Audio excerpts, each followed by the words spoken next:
Já podemos começar? Então, estamos aí ao vivo, a Casa Escola convidando Débora Sampaio para conversar com toda a comunidade escolar e outros convidados interessados no assunto. Débora, ela foi convidada especificamente porque, além de ser psicóloga e mestra, especialista em infância e adolescência, ela também tem uma especialização bem especial, né? Fez parte da primeira turma da especialização em dependência tecnológica pela Universidade de Caxias do Sul. Em conversa com ela, fiquei sabendo também que outras turmas estão sendo abertas mediante a demanda mesmo, né, desse momento, e esse assunto ele é muito importante para ser discutido.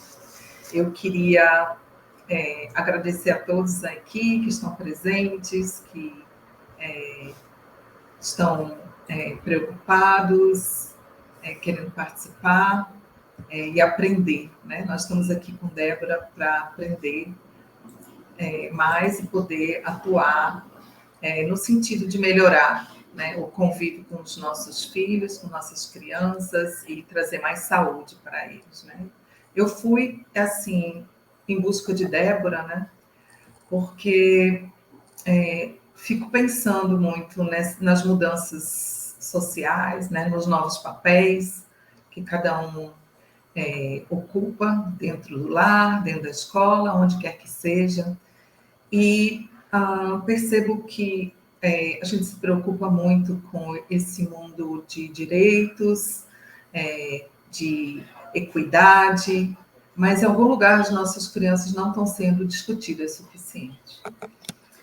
A relação, né, pais e filhos se torna muito atropelada por acúmulo das atribuições e é frágil o tempo disponibilizado, né, para elas, em função dos aparelhos eletrônicos, né, que trazem tantas soluções para o trabalho, para o convívio, para as interações, mas são interações externas e que afastam o adulto, né, das crianças, dos filhos. Então, diante dessa preocupação, a gente assim pensa, né? Existe aqui uma suposição de que a interação familiar se tornou mais instantânea, mais curta e distante, e não vem oferecendo realmente um desenvolvimento completo, onde o limite da criança ele está mais frágil e o afeto ele vem sendo negociado, né? Vem sendo transformado em compensação. Eu vou passar a palavra agora para a Débora e eu desejo a todos uma noite, um fim de tarde, né? Uma entrada de noite bem agradável, de muitas aprendizagens e podem colocar suas perguntas. Nós vamos disponibilizar o primeiro momento, a primeira hora para a Débora, com a sua apresentação, e depois vamos deixar meia hora para perguntas e debates. E é lógico, esse assunto não vai terminar aqui, nós vamos continuar em outros momentos. Então, Débora, boa noite e a palavra é sua. E sucesso. Boa noite, pessoal, a todos e a todas que estão aqui conosco. Eu queria, antes de tudo, agradecer o convite da Casa Escola, pela confiança, por estar aqui com vocês nesse momento. E eu queria dizer para vocês que, antes de qualquer coisa, hoje, para mim, essa questão da conscientização das famílias em relação ao uso de dispositivos eletrônicos eu levo como uma missão, né? E eu digo a vocês que quanto mais eu estudo, mais eu me preocupo e mais eu me assusto com essa temática. Eu tenho um filho também, o meu filho tem 7 anos, ele é um nativo digital, assim como os filhos de vocês, e eu fico sempre muito atenta, eu tento estar sempre muito acompanhando muito perto, muito cuidadosa com essa questão da tecnologia, né? Mas confesso que não é fácil, como mãe também não é fácil, Mas eu estou aqui hoje à noite com vocês para a gente conversar, para a gente poder dividir, para que a gente possa refletir sobre esse tema. Eu não estou aqui para julgar a forma que vocês educam os filhos de vocês, nem estou aqui para demonizar a tecnologia, até porque a tecnologia tem muitos aspectos positivos, mas eu estou aqui hoje para dar uma chacoalhada em vocês. Eu vou trazer algumas informações, eu vou trazer alguns exemplos, né, para que a gente possa realmente conhecer um pouco melhor da realidade que está por trás, né, dessa relação que os nossos filhos, que as nossas crianças e que os nossos adolescentes têm estabelecido com os dispositivos eletrônicos, tá? Então, antes de qualquer coisa, eu queria saber se está todo mundo me ouvindo bem, me vendo bem, se puderem responder aqui no chat, só para eu saber que eu não estou, porque a gente fica aqui sozinho na tela, né? Fica sem saber se está sendo visto, se está sendo ouvido.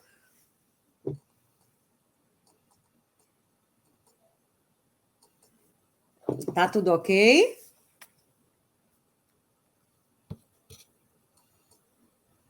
Eu não estou vendo o chat, mas aqui estou recebendo a informação de que as pessoas estão sim te ouvindo, viu, Débora?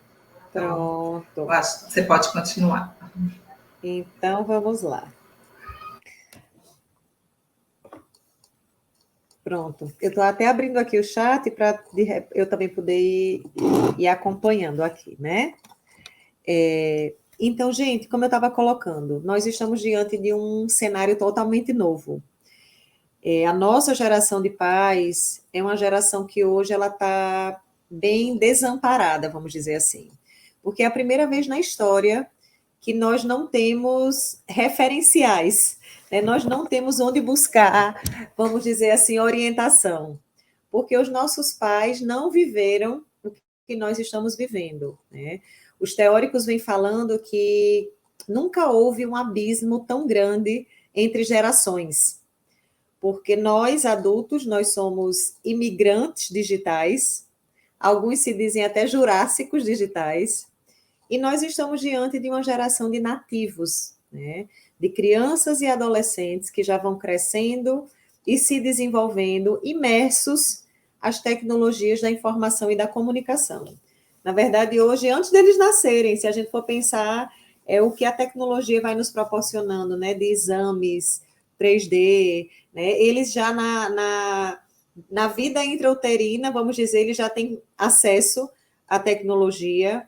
No parto, nós já temos fotógrafos, nós já temos as telas aí presentes no momento do parto. Então, na verdade, a tela, os dispositivos eletrônicos, eles estão presentes desde antes, na verdade, dos nossos filhos nascerem, né?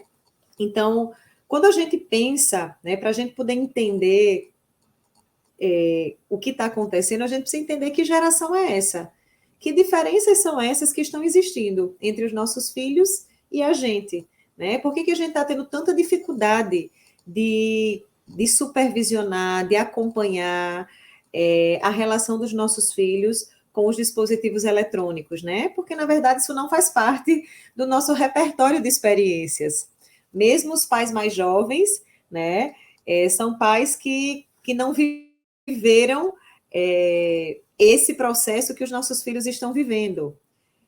Se a gente for parar para pensar, quando surgiu o primeiro smartphone, né, em 1995, se a gente for parar para pensar na nossa época, e eu digo na nossa porque eu tenho 40 anos, né? Então, se a gente for lembrar como era o telefone, como é que a gente se comunicava, como era a questão da televisão, dos programas, né? Eu estava comentando com uma paciente minha esses dias, contando para ela que ela falando que uma amiga ia viajar e ela muito angustiada. E aí eu comentando até com ela, eu disse, olha, quando eu era adolescente, uma das minhas melhores amigas viajou, foi fazer intercâmbio, né? Eu tinha 15, 16 anos na época, e a gente se comunicava através de carta. Então, eu mandava uma carta para ela, contando tudo que estava acontecendo, e olha que era caro, né, para mandar a carta chegava com 20 dias, mais ou menos, ela foi para os Estados Unidos, aí ela respondia e mandava fotos para poder chegar, para mim já eram mais 15 dias, Então, vejam que hoje é completamente diferente, né? A velocidade da comunicação, o acesso que a tecnologia traz para a gente, toda essa revolução que nós estamos vivendo, ela traz muitos benefícios, mas hoje eu vou focar muito mais nos problemas que ela pode trazer e que ela está trazendo para os nossos filhos, certo? Alguns autores costumam hoje comparar a questão dessa revolução tecnológica, do surgimento da internet, com a questão da descoberta do fogo, no que diz respeito à quantidade de mudanças, ao impacto que ela vai trazendo para o nosso desenvolvimento, para o desenvolvimento da humanidade, tá? Então, para a gente começar, eu vou começar com uma música, certo? Antes da gente ir para os slides, eu vou começar com uma música do nosso querido Caetano Veloso, que já vai começar a trazer um pouco de algumas reflexões sobre isso. Bom, então, gente, essa música de Caetano Veloso, ela foi lançada no ano passado, tá? E eu vou ler só um trechinho do início da letra dela. O nome dessa música é Anjos Tronchos, certo? E aí ele vai falar o seguinte. Só botar aqui. Cadê? Saiu aqui, só um minutinho. Vou abrir. Tá aqui. Pronto. Ele vai dizer assim: uns anjos tronchos do Vale do Silício. A gente sabe que o Vale do Silício é aquela região dos Estados Unidos onde estão as maiores indústrias, as maiores empresas ligadas à tecnologia, né? Desses que vivem no escuro em plena luz. Disseram vai ser virtuoso no vício das telas dos azuis mais que azuis. Agora a minha história é um denso algoritmo que venda a vendedores reais. Neurônios meus ganharam novo outro ritmo. E mais, e mais, e mais, e mais. Né? E aí ele vai trazendo várias outras questões, né, várias outras críticas, mas esse início me chama muita atenção e eu acho que é algo para a gente poder estar refletindo, né? A gente sabe que a arte, ela vai, querendo ou não, refletindo, vai construindo a partir do que a gente está vivendo historicamente, né? E quando o Caetano lançou essa música no ano passado, foi uma música que até a gente discutiu bastante, porque ele vem trazendo justamente essa crítica, né, à questão do vício, né, e nessa perspectiva das telas azuis. Quando ele fala desses que vivem no escuro em plena luz, eu abro só um parênteses, alguns autores têm chamado essa geração, principalmente essa geração de adolescentes, de filhos do quarto, né? É uma geração que, é claro, que a gente sabe que o adolescente, principalmente, ele quer privacidade e ele precisa da privacidade, porque ele está no momento que ele está se diferenciando, ele precisa se separar um pouco dos pais para poder ir estruturando a identidade dele. Ele está tentando descobrir quem ele é. E para descobrir quem ele é, ele vai ter que fazer uma revisão, né? E aí, isso é uma coisa, mas hoje o que nós estamos vendo e o que os autores vêm descrevendo como geração filhos do quarto é uma geração de crianças também já, que muito cedo, né, têm vivido no quarto. Eles têm todas as necessidades deles atendidas dentro do quarto. No quarto eles jogam, no quarto eles conversam, no quarto eles pedem uma comida, né? Então, tudo acontece dentro do quarto. E aí é uma geração que tem vivido tudo dentro do quarto e que tem tido muita dificuldade, principalmente no que diz respeito às habilidades socioemocionais. Mas vamos lá. Então, a música eu trouxe só para a gente poder abrir um pouco, né, a nossa temática.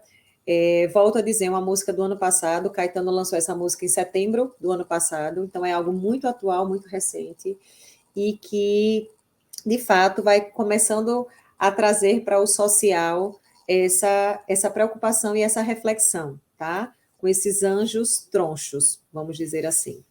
Então, eu vou começar, gente, abrindo aqui, vou tentar compartilhar com vocês, certo?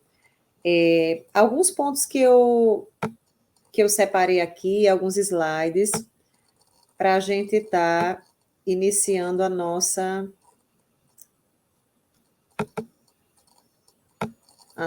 conversa aqui.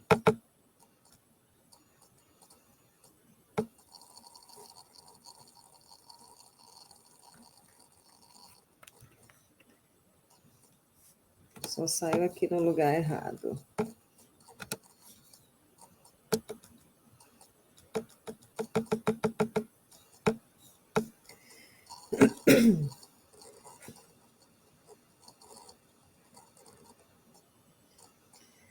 Pronto.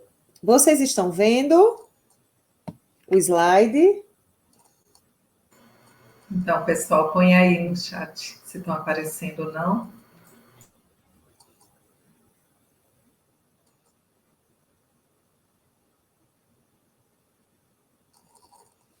Tá sim.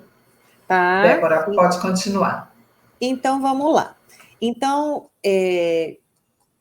quando nós pensamos, né, do impacto da tecnologia na infância e na adolescência, gente, eu não tenho sem que a gente possa refletir sobre a família, porque as nossas crianças e adolescentes, eles vão se desenvolvendo, né, dentro de um contexto, dentro de um cenário, dentro de um sistema familiar. E aí essa imagem, eu gosto muito dela, porque gosto no sentido não que seja algo bom, né? Mas eu acho que ela vai mostrando um pouco para a gente, de fato, o que tem sido a realidade, infelizmente, de muitas famílias. Né? Essa realidade do isolamento, cada um na sua bolha, né? Cada um navegando na sua rede, cada um na sua janela virtual. E aí eu começo pedindo para que cada um de vocês, né, que estão hoje aqui me ouvindo, que estão aqui nessa partilha, que vocês possam refletir como é que tem sido essa questão do uso dos dispositivos eletrônicos dentro da casa de vocês. Volto a dizer, o meu lugar aqui não é de julgar, tá? Mas o meu lugar é de trazer reflexões para que a gente possa, quando a gente vai se conscientizando, a gente vai podendo promover, né, mudanças. Então, queria que cada um parasse um pouquinho para pensar, né? Qual é o lugar das telas hoje dentro da minha casa? Como é a relação da minha família com os dispositivos eletrônicos? Como é a relação, né? A minha relação, a relação dos meus filhos, em que momentos a gente tem esse contato com os dispositivos eletrônicos individualmente ou coletivamente? E aí eu queria que vocês fizessem essa análise bem honesta, né? Bem verdadeira, para que a gente possa conversar um pouco mais sobre ela depois, tá certo? Eu vou passar aqui para a gente. Bom, então, para a gente poder entender um pouquinho, né? Quem é essa geração? Quem são? Em que contexto? Em que nomenclatura? Como é que a gente poderia caracterizar essa geração dos nossos filhos, né? Então, aqui nós estamos falando de, se a gente for fazer uma retrospectiva, as pessoas que nasceram na década de 40 é a geração chamada Baby Boomers, né? A gente tem, a partir de 1960, a geração X, que chega aí com a questão da televisão, né, do impacto que a televisão vai trazendo para essa geração, para a forma de pensar, para a forma de agir, de se comportar. A gente tem a geração Y, que são as pessoas nascidas a partir de 1980, são aquelas, né, eu estou incluída nessa geração, que já tem acesso ao computador, mas se vocês forem lembrar, a gente começou a usar e-mail, mas a coisa da comunicação era através do Mirk, ainda era uma coisa assim bem, bem lenta, né? E a gente tem, a partir de 1995, que é quando surgem os smartphones, né? A geração Z, e aí, tá aqui, deixa eu só. A gente tem essa geração Z, E aí a gente tem, a partir de 2010, né, essa geração alfa. Na verdade, se a gente for pensar, né, com todo esse desenvolvimento tecnológico, a velocidade, né, que as coisas vão mudando, talvez até já exista um outro nome para essa geração que nasceu a partir de 2020. Né? Não sei se alfa, beta, não sei como é que o nosso alfabeto vai dar conta disso, né? Mas até então, a gente tem essa geração alfa, que no caso seriam esses adolescentes, né? Se a gente está em 2022, são esses meninos de 12 anos que estão entrando na adolescência, e aí a gente tem a primeira geração, né, de crianças e de adolescentes completamente nativos digitais, que aí seria essa geração alfa, certo? Deixa eu passar aqui. E aí, se a gente for pensar, né, por exemplo, principalmente na geração Z e na geração alfa, que é onde a gente tem as crianças e adolescentes desse momento, né? A gente tem aí o que é que isso, quais são os impactos que a gente vai percebendo no comportamento deles, né? A gente está vendo aí que é uma geração de multitarefas, uma geração de redes sociais, né? Que a gente chama de nativos digitais. A gente está vendo que eles têm como comportamento uma identidade, a gente fala de uma identidade fluida, de uma sexualidade fluida, de algo que é muito dinâmico, né? E aí a gente também tem os aspectos positivos, né? Uma geração que tenta, traz muito essa coisa do consumo da verdade, né? Da singularidade, da ética, do respeito às diferenças. Então, são dessas crianças e adolescentes que nós vamos estar falando hoje, dessa geração alfa. Lembrando que a gente está vivendo um momento em que nunca houve uma discrepância tão grande entre a geração de pais e filhos, tá?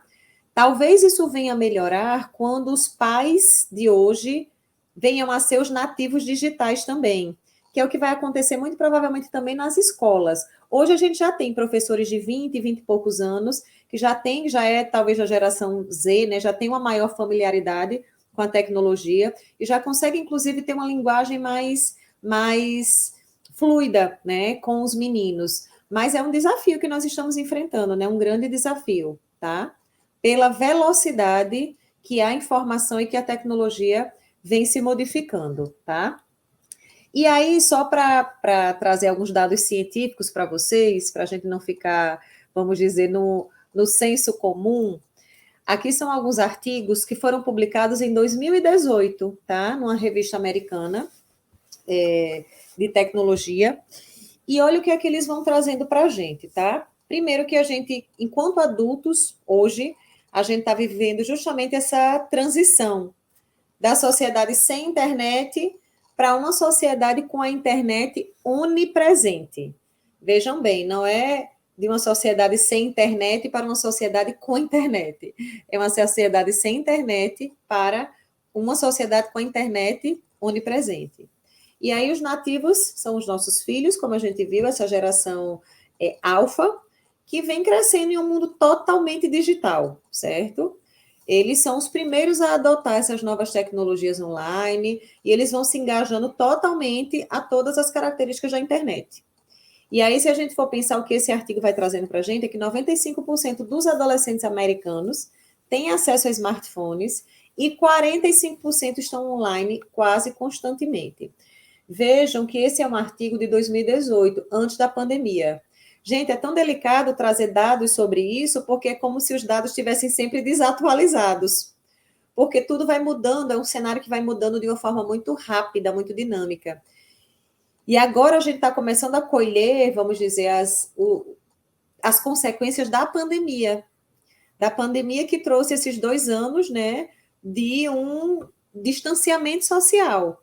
Vamos pensar que criança e adolescente, né, uma das principais necessidades de crianças e adolescentes, como eles são seres vulneráveis e em desenvolvimento, uma das principais necessidades que eles têm é desse contato, dessa socialização.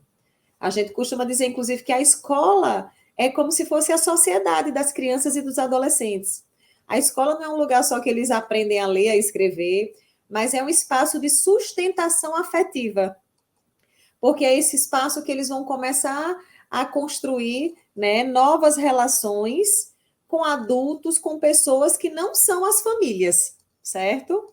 Então, a gente está diante de uma geração, além de ser a geração alfa, a gente está diante da geração pós-pandemia. São as primeiras crianças e adolescentes que tiveram a sua infância e adolescência atravessadas pela pandemia. Se a gente for pensar, por exemplo, na adolescência, o que o Estatuto da Criança e do Adolescente traz, que ela vai de 12 aos 18 anos incompletos, a gente teve um terço da adolescência atravessada pela pandemia. No momento que esses meninos estavam precisando ir para o mundo, né, porque a adolescência é esse momento de nascer para o social, eles precisaram ficar em casa. Então, a gente só vai ter uma real noção do impacto de tudo isso daqui a alguns anos. Hoje, o que é que eu posso dizer para vocês do que é que eu leio e do que é que eu vejo aqui no consultório, principalmente?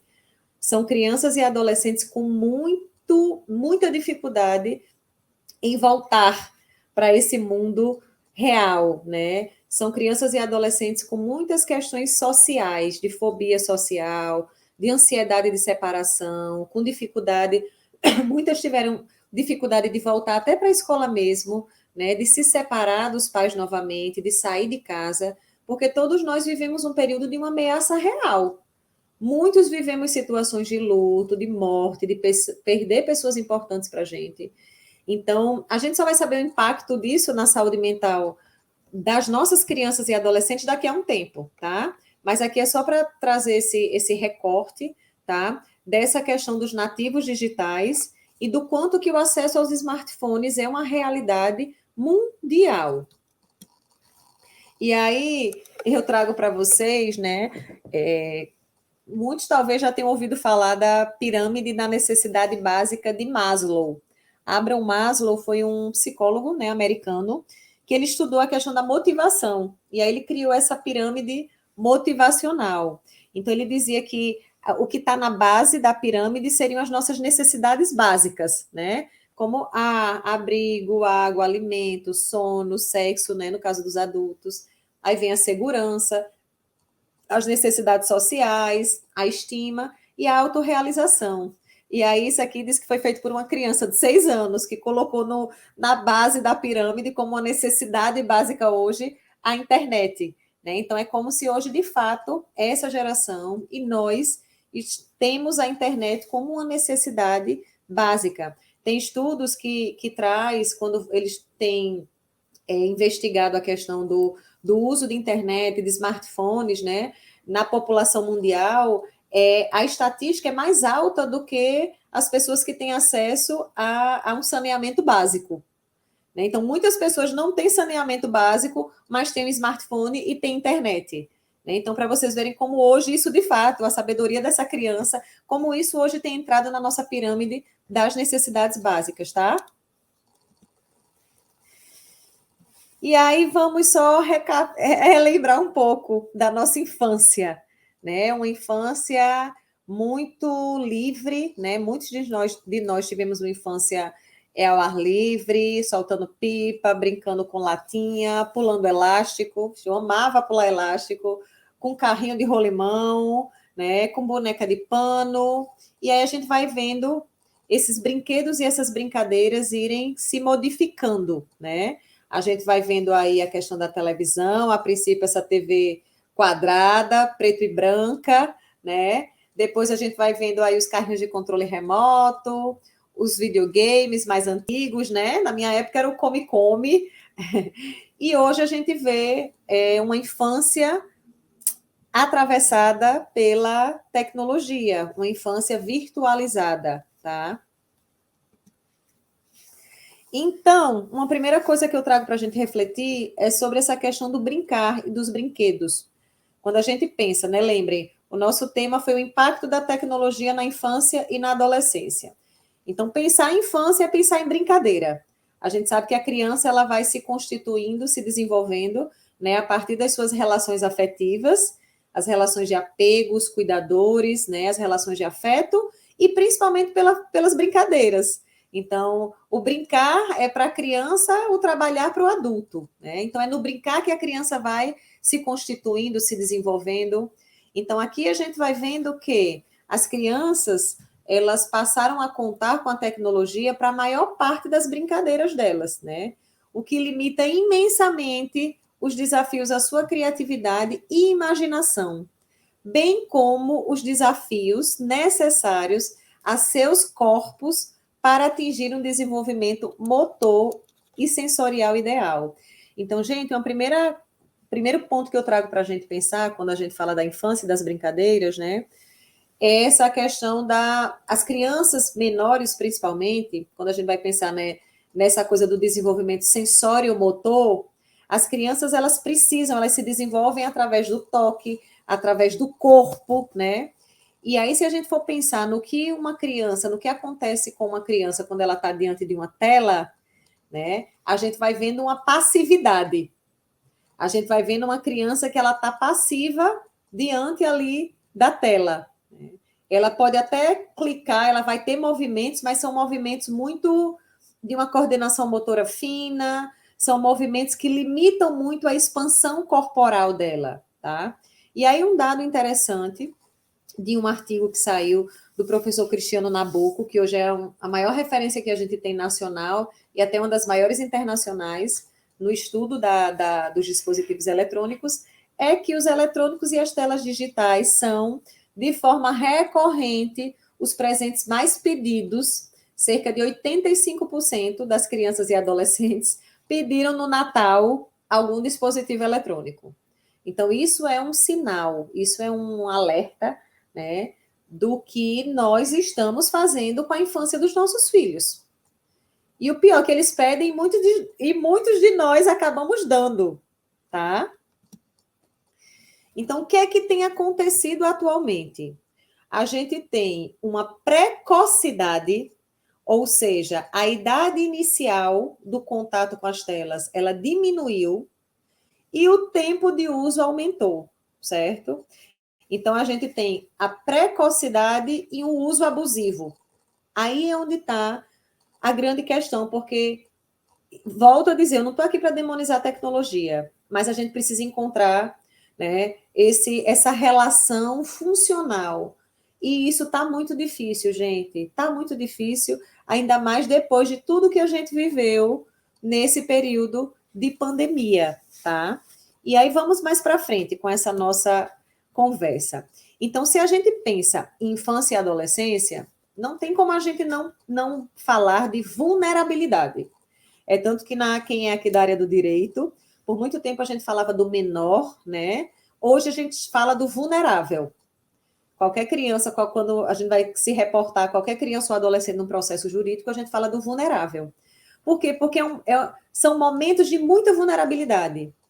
O nosso cérebro, ele tem uma característica que é justamente a questão da plasticidade cerebral. É como se o nosso cérebro, principalmente no início, nessa primeira infância, né, nos 3 primeiros anos de vida, como se ele fosse uma massinha de modelar, que ele vai sendo modelado pelas experiências, pelos estímulos que as crianças vão tendo ao longo da vida. Só que quando a gente fala de estímulo, a gente já pensa que o estímulo de falar logo, de ler, de interagir, e aí a tela é maravilhosa para isso. Não. Aqui eu estou falando principalmente na primeira infância, de interação afetiva positiva, né? Ou seja, criança, principalmente na primeira infância, os 3 primeiros anos de vida, nesse momento que a massinha está toda sem forma, ela precisa de afeto, ela precisa de trocas afetivas, ela precisa de uma presença, de uma disponibilidade afetiva dos cuidadores, certo? Não importa se é o pai e a mãe, não importa se são 2 mães, não importa se são 2 pais, né? Porque hoje a gente sabe que a gente vive, eu não estou falando aqui da família tradicional, a gente hoje tem vários modelos, né? Várias estruturas de família. E aí os estudiosos hoje são unânimes em apontar que o que define a qualidade, né, de uma família não é a estrutura dela, mas é a qualidade do vínculo. É como esses cuidadores se vinculam, como essa interação afetiva acontece junto a essas crianças e a esses adolescentes, tá? Então, lembrem, quando a gente fala de plasticidade cerebral, a gente está falando dessa capacidade que o cérebro tem ao longo de toda a vida, de ir se modificando de acordo com as nossas experiências. Mas na primeira infância, o impacto é muito maior, porque como tá, vamos imaginar que é quando as estruturas estão sendo montadas. Na adolescência, a gente tem todo um processo de remodelação. O adolescente, ele passa por uma reforma neuroquímica, cerebral, eu brinco até que é como se fosse uma reforma de uma casa. A base já existe, mas vamos dizer que a gente vai tirar a janela, vai mudar a porta, e o adolescente, ele vive um processo bem marcante, que é o da poda neuronal. Ou seja, o que está sendo usado naquele momento fica, o que não está sendo sai. Então, é um momento muito importante que nós... Por isso que a gente fala muito que aprender uma língua, aprender a tocar um instrumento, é muito mais fácil até a adolescência. Porque onde a gente investe a nossa energia vai se desenvolver. O que a gente não investir vai ser descartado, porque é necessário que haja essa poda, tá? Então, aqui, se a gente for pensar em crianças e adolescentes vulneráveis, que têm uma plasticidade cerebral, qual será, minha gente, o impacto desses dispositivos eletrônicos, né, no desenvolvimento desses meninos? Qual será o impacto na forma de pensar, na forma de sentir, na forma de agir? E aí eu trago aqui para vocês uma imagem, certo? Do desenvolvimento do cérebro. E aí, assim, o nosso cérebro ele vai se desenvolvendo de trás para frente, né? A região cortical, que é essa região da frente, principalmente a região do córtex pré-frontal, é a região que é toda responsável pelo controle dos impulsos, pela regulação emocional, a gente fala pelo freio inibitório. Ou seja, aqui se a gente for olhar para essa imagem, né, a região do córtex pré-frontal é essa região azul, tá? Ela só vai ficar completamente pronta por volta dos 21 anos. Ou seja, será que a gente pode entregar um dispositivo eletrônico desse a uma criança ou a um adolescente e dizer, não, você para, tá certo? Na hora que passar do limite, você para. Será que eles conseguem ter essa maturidade para regular isso?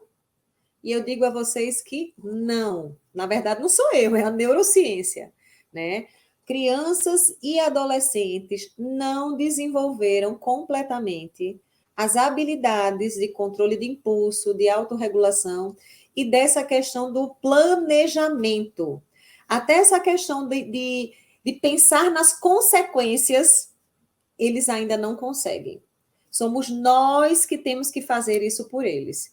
É claro que a cada idade, né, na medida que eles vão crescendo, essa autonomia, esse cuidado vai se modificando, né? A gente vai dando mais autonomia.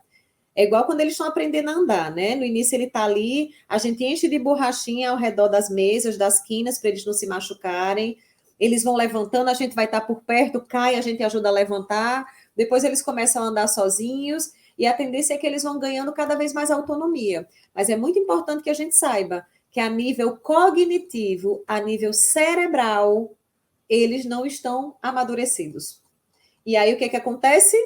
Eles estão muito mais susceptíveis às recompensas imediatas. Ou seja, gente, toda essa logística dos jogos online, das redes sociais, tudo isso é estruturado, é pensado de acordo com o nosso funcionamento cerebral. Então, são gratificações que a gente vai recebendo, por exemplo, um adolescente que usa rede social, cada curtida é uma gratificação. Só que não é uma gratificação, uma recompensa que vem toda de uma vez, ela vem vindo em pequenas doses. Então, isso vai gerando um círculo vicioso, né? O adolescente que está jogando, por exemplo, se a gente for pensar nos jogos na nossa época, game over, acabou o jogo, não é? A gente tinha um tempo, jogava, acabava a partida. Hoje, boa parte desses jogos não tem fim. Nem tem sequer intervalo, porque eles jogam em grupo. Eu saio do grupo, mas eu não posso sair do jogo, porque senão eu vou comprometer a minha equipe. Tem um ranking. Quanto melhor eu vou jogando, mais eu vou subindo nesse ranking, eu vou me sentindo importante. Então, vejam que tudo isso é estruturado para gerar dependência nos nossos filhos. E aí, a gente tem hoje, né, até para descrever a dependência é muito delicado, porque não há um consenso nessa questão dos critérios para o diagnóstico de uma dependência tecnológica. Hoje, o que a gente tem nos nossos manuais de transtorno mental, né, no CID-11, no DSM-5, a gente tem a questão da dependência de jogos e a gente tem a dependência de internet, como 2 transtornos mentais, certo? Mas a gente sabe que muitas demandas, né, muitas questões já trazem um comprometimento no funcionamento dos nossos filhos. Então, hoje o que a gente fala é que existe um uso ocasional, que é esse que a gente vai eventualmente, né? Existe um uso frequente e existe um uso abusivo. Então, é aqui que nós precisamos estar atentos, certo? A gente fala hoje, existe uma siglazinha, né, o PIMO, que fala desse uso problemático de mídias interativas. Que aí a gente divide em quatro tipos de dependências, vamos dizer assim, certo? As dependências ligadas aos jogos, que é muito mais comum nos meninos. As dependências ligadas às redes sociais, que são muito mais comuns nas meninas. A gente tem aí a questão ligada à pornografia, e aí eu abro um parêntese assim gigante para o que está acontecendo com a sexualidade dos nossos filhos, né? Eles estão tendo acesso a conteúdos, né? Eles estão tendo acesso a informações sobre sexualidade de uma forma totalmente erotizada, de uma forma totalmente pornográfica, né? A gente, vamos dizer, esses dias eu dando uma aula, eu perguntei como é que a gente aprendia sobre sexualidade. Aí uma mãe disse, Débora, na minha época era na Capricho, né? E era verdade, a gente comprava as revistas para tentar o que é virgindade, o que é isso, o que é aquilo. Os meninos iam para as Playboys, que ficavam escondidas ali, que era do pai, do tio, do avô. Hoje, gente, esses meninos abrem o celular e eu digo a vocês que eles não precisam nem saber escrever. Esses dias, uma criança que eu acompanho, ela disse, tia Débora, ela trouxe um celular e aí ela clicou no Google e eu, 5 anos, ela não sabe escrever ainda, aí ela foi no microfonezinho do Google e falou, né? Aí o Google abriu o tema e abriu as abas.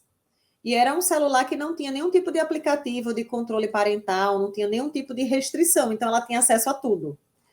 E aí a gente tem, né, essas, voltando para as dependências, é porque eu vou me empolgando, jogos, redes sociais, pornografia, e existe hoje uma dependência que se fala também da busca de informações. É essa coisa de estar zapeando o tempo inteiro, buscando as informações, né, mais atuais, é como se eles não pudessem ficar desatualizados, certo? E aí, alguns fenômenos, só para vocês irem conhecendo algumas siglas, tá? A gente tem a FOMO, que hoje é considerado, né? Assim, os adolescentes trazem muito. Débora, hoje a minha FOMO estava gigante, né? Que é o quê? É esse medo de ficar por fora. É como se fosse uma ansiedade que eles vão desenvolvendo com medo de ficar por fora do tema que está sendo discutido. Só para um exemplo. Uma adolescente, na segunda-feira, ela chegou que ela ia fazer recuperação, né, essa semana. E aí ela comenta, foi na semana passada isso, ela comentando que no final de semana tinha se preparado para estudar, só que foi lançado os episódios novos dessa série que está sendo uma febre entre eles. Chega, fugiu o nome da série. Fugiu agora, já eu lembro e falo para vocês. E a Stranger Things, né? E aí ela dizendo que tinha se organizado para estudar, mas quando a série viu que tinha lançado os episódios, ela disse, não, eu tenho que maratonar, porque eu não quero ficar vendo os spoilers depois. Eu não quero ficar por fora, eu tenho que estar aqui atenta, atualizada. Isso vai gerando, minha gente, uma ansiedade nesses meninos que vocês não têm ideia. E aí tem tido também um movimento muito legal, que é mais recente, que é o JOMO, né? Que é justamente o contrário. É esse movimento que alguns pais, que algumas famílias têm trazido da desintoxicação. Que é, por exemplo, vamos passar o final de semana hoje todo mundo desconectado. Que é tentar resgatar essa sensação, esse prazer de estar fora, de estar conectado, de não estar fazendo parte dessa busca incessante, né? Aí tem a nomofobia, que é o medo de ficar sem celular, e tem também um termo hoje, que é um termo japonês, hikikomori, que vem descrever um fenômeno que tem acontecido no Japão e já em outros lugares do mundo, de crianças e adolescentes que têm vivido um isolamento, né, um afastamento social severo, certo? Então, aqui são só alguns flashzinhos que eu vou trazendo para vocês de fenômenos atuais, para quando vocês virem de repente essas siglas, vocês já poderem ir se familiarizando, entendendo do que é que estamos falando. E aí, se a gente vai voltando para essa questão, né, do impacto, das consequências, né, nas nossas crianças e adolescentes, a gente tem aí as principais áreas afetadas pelo uso dos eletrônicos: sono, né? A gente tem visto aí casos, assim, um aumento significativo de crianças e adolescentes com insônia, com terror noturno, com crise de ansiedade, porque precisam acordar durante a noite para checar o celular, para ver se chegou alguma mensagem. Muitos não conseguem nem colocar no silencioso, né? Porque é essa coisa, eu não posso ficar de fora. A gente tem visto impactos na cognição, no pensar, né? na memória, na atenção. Na memória, porque eles não conseguem, a informação chega, mas eles não conseguem consolidar essa informação. É tudo tão superficial, né? Na atenção, hoje a gente fala de uma atenção gafanhoto, que é justamente essa característica que os meninos têm tido de uma atenção flutuante. É uma atenção, eles não conseguem manter o foco atencional em uma coisa. É como se vai pulando de coisa em coisa. É uma necessidade de uma atenção flutuante, certo? A gente tem impactos tremendos na socialização, né? Crianças e adolescentes com muita dificuldade de se relacionar, de se socializar, dificuldades muitas vezes na linguagem, na comunicação, na expressão. A gente tem tido um índice altíssimo, gente, de transtornos mentais, principalmente casos de depressão e de ansiedade, que aumentaram, assim, de uma forma assustadora em crianças e adolescentes, tá? A gente tem impactos na saúde física, como questões ligadas à obesidade. A gente tem questões aí na visão. Crianças e adolescentes, os oftalmologistas estão, assim, lotados, né, de problemas de vista por causa do uso excessivo dos eletrônicos. Óculos já criados para que as crianças possam usar, óculos 100 graus, mas óculos para proteger da luz azul, né? E vários outros riscos que vêm como comorbidades, como outras consequências disso, tá? A gente, só lembrando que vocês vão anotando as perguntinhas aí de vocês, que no final a gente vai ter um momento bem bacana para a gente poder conversar, para eu responder as perguntas, tá certo? Eu só não abri agora porque pode ser que uma pergunta possa ser respondida até o final da minha exposição, tá bom? E aí, em termos estruturais, não sou eu não, Débora, são esses estudos, né, de revistas de neurociência que vem trazendo que os nossos filhos, o cérebro dos nossos filhos já está apresentando mudanças estruturais. Volume reduzido do córtex, com perda de integridade pertencente à região da substância branca. Débora, não é exagero, não? Não, minha gente, eu juro que não é exagero. E eu trouxe para vocês dados realmente, assim, de revistas científicas validadas, para a gente sair desse senso comum, desse conhecimento superficial. Não é achismo, é realidade, tá? A gente tem aí mudanças na diminuição da substância cinzenta, no pré-frontal. A gente tem tido toda uma mudança nessa competência atencional. A quantidade de crianças e adolescentes que eu encaminho aqui constantemente para avaliação neuropsicológica, porque todos eles, principalmente os adolescentes, eles chegam dizendo: Débora, eu acho que eu tenho déficit de atenção. Débora, eu acho que eu tenho TDA, eu tenho TDAH, e eles já chegam com o diagnóstico fechado, viu? Então, a gente está investigando muito isso, porque, na verdade, a competência atencional dessa geração está totalmente modificada. A gente está tendo uma velocidade de processamento, né, das informações completamente diferente. É tudo para antes de ontem, não é para ontem, não. É uma dificuldade de lidar com a espera, com o tédio, né? A gente está tendo uma inteligência verbal aí totalmente comprometida. Eles não querem, gente, muitas vezes eles não querem mandar um áudio, né? Porque às vezes eles não querem escutar a própria voz, né? E aí a gente tem aí toda essa dificuldade, como eu coloquei, de manter a atenção sustentada, né? De manter o foco numa determinada situação. A gente tem aí esses efeitos adversos do nosso sistema visual, tá? Eu vou assustar um pouquinho vocês, porque eu trouxe realmente dados para a gente. Assim, a minha intenção é que vocês possam sair dessa nossa conversa hoje minimamente inquietos, né? Com isso que a gente está vivendo, com o que nós estamos fazendo e permitindo com a infância e com a adolescência dos nossos filhos. E aí, alguns sinais, só para vocês irem acompanhando, né? No que diz respeito à questão do uso abusivo, certo?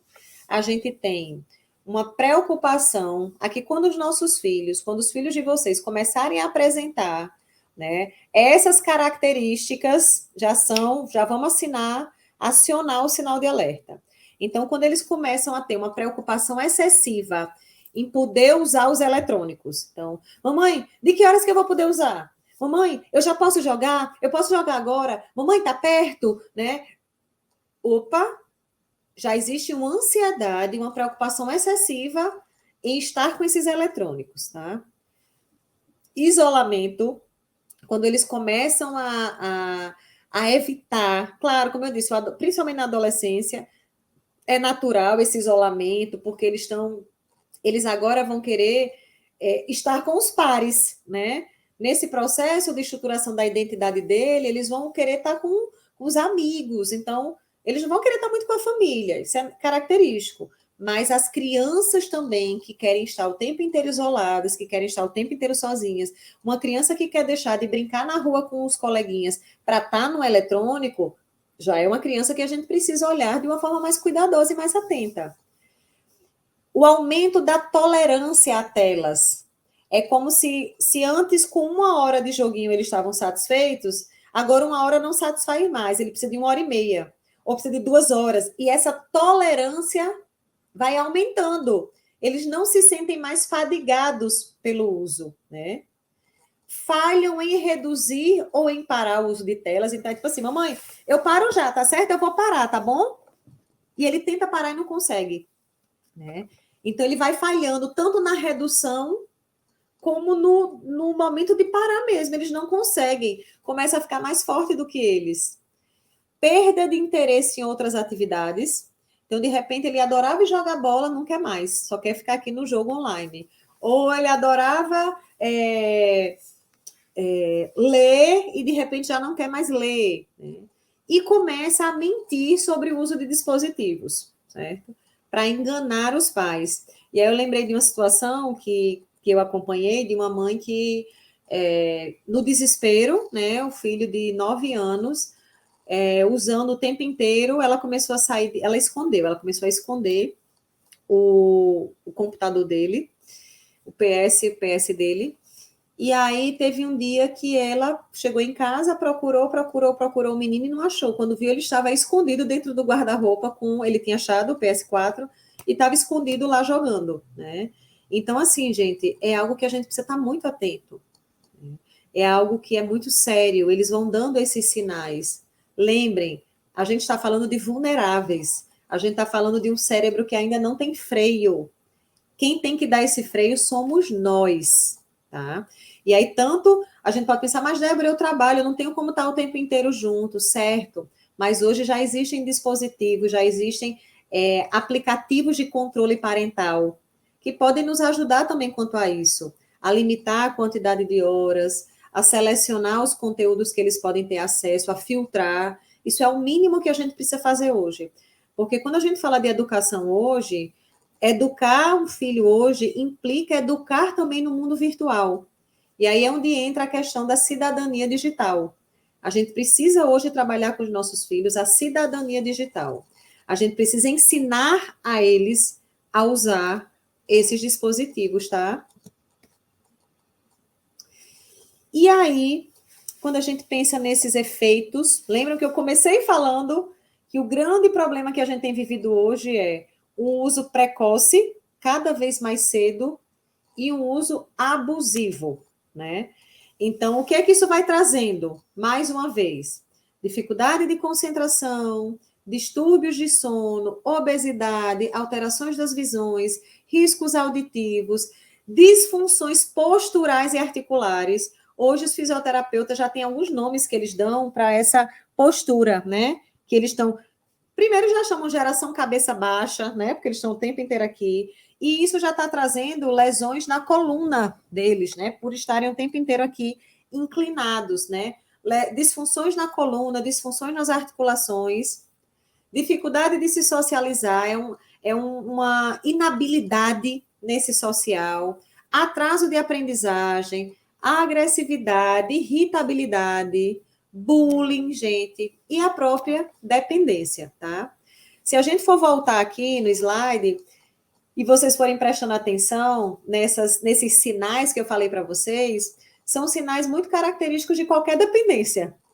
Da dependência de álcool, da dependência de uma droga, né? Essa questão da tolerância, da preocupação excessiva, das crises de abstinência, das mentiras, tudo isso a gente está falando aqui, né, de sinais de dependência, tá? E aí, será que é um problema atual? Ah, isso aconteceu só agora, isso é de hoje, é de 2020? Gente, não. Na verdade, a China, desde 2008, anunciou que o uso abusivo de internet estava no topo da ameaça dos seus adolescentes. 2008, estamos falando aí de 14 anos atrás, certo? E aí eu trouxe para vocês um relatozinho. Eu mudei muitas coisas, óbvio, para não trazer nenhum tipo de disposição, né? Mudei o gênero, mudei alguns detalhes, tá? Mas esse é um caso real, gente. Foi uma mãe que me mandou essa mensagem e ela começava dizendo assim: Débora, a história é comprida, né? No início da pandemia, com a suspensão das aulas, a gente se descontrolou. E ele ficava o dia todo na TV. Ele, o filho de 8 anos, né? A gente se descontrolou e ele ficava o dia todo na TV, videogame, essas coisas. Enquanto a gente trabalhava e cuidava das coisas da casa. Parêntese. Isso foi uma realidade que todos nós vivemos, né? Infelizmente, a pandemia fez com que a gente precisasse estar em casa, mas muitos de nós trabalhando, né? Os que têm a possibilidade, o privilégio de ter uma funcionária, muitos tiveram que dispensar esses funcionários, né? Então, assim, e os meninos ficaram nas telas. Então, aqui foi algo que quase todos nós vivemos. E aí a mãe dizia que, aí quando começaram as aulas, ele já queria ficar o tempo livre nisso, né? As aulas online. Tiramos tudo durante a semana, e ele só podia final de semana, mas aí acabava abusando. Achamos que se ele tivesse um tempo na semana, todo dia um pouquinho, no fim de semana não teria tanto efeito rebote. Então, liberamos de 1h30 a 2 horas por dia. O problema é que percebemos que ele passa o dia inteiro esperando esse tempo, ansioso. Parece que nada mais importa, não tem outros interesses. Estamos com a triste sensação de ter perdido ele para a tecnologia. E ele só tem 8 anos. Então, gente, vocês... É de partir o coração, né? A gente se deparar com situações como essa. E eu digo a vocês que tem sido cada vez mais comum. Isso daqui não é algo pontual, não. Isso tem sido muito recorrente. E o pior, com idades cada vez menores, né? E a sensação é essa mesma, é de fracasso. A sensação é de, meu Deus, eu perdi meu filho para a tecnologia. E aí, numa situação como essa, o que a gente faz? Aqui a gente já está vendo uma situação, né, de sofrimento, uma situação que está trazendo prejuízos para essa criança, uma situação que está trazendo prejuízos para essa família, né? E o que a gente faz, gente? Aqui a gente tem que tratar. E aí eu digo para vocês que hoje, na China, existem mais de 150 hospitais só para tratar a dependência tecnológica. Aqui no Brasil, a gente já tem alguns centros, né? Em São Paulo, no Sul, em Belo Horizonte, tá? Mas ainda é algo muito precário. A gente tem, em Madrid, acho que em 2009, abriu também um hospital específico para tratar dependência tecnológica. Então, é um movimento que está começando a acontecer. Mas na China, para vocês terem ideia, esses meninos têm documentários que mostram, eles chegam, os pais arrancam o eletrônico, muitas vezes tem que amarrar, tem que mobilizar e levam eles para esses hospitais. Então, é uma dependência mesmo, é como uma dependência de droga, tá? Eles têm crise de abstinência, eles têm confusão mental. Então, claro, eu estou trazendo aqui um extremo, mas é um extremo que começa com esses pequenos comportamentos disfuncionais, gente. E aí, aqui eu acho que eu já trouxe bastante, né, essas consequências. Eu estou só aqui de olho na hora também, para a gente poder não perder o nosso espaço de troca, tá? Então, aqui eu vou passar, esses slides eu vou disponibilizar, vocês podem ficar tranquilos, tá, gente? A coordenação, a direção vai ter acesso, pode compartilhar com vocês tranquilamente. E aí eu queria trazer só um transtorno novo que tem sido sinalizado, certo? Que não é um transtorno que está nos manuais, no DSM, mas é um transtorno que a gente já tem visto e que os pediatras, os ebiatras já estão bem preocupados, que é o transtorno de déficit de natureza. Então, hoje a gente já tem alguns artigos que trazem, né, a preocupação, o quanto que essas crianças de hoje podem ser a primeira geração em risco de ter uma expectativa de vida mais curta do que a dos seus pais, pelo pouco contato que eles têm tido com a natureza. E é claro que eu sei que vocês optaram pela casa-escola justamente pela proposta que a escola tem, né?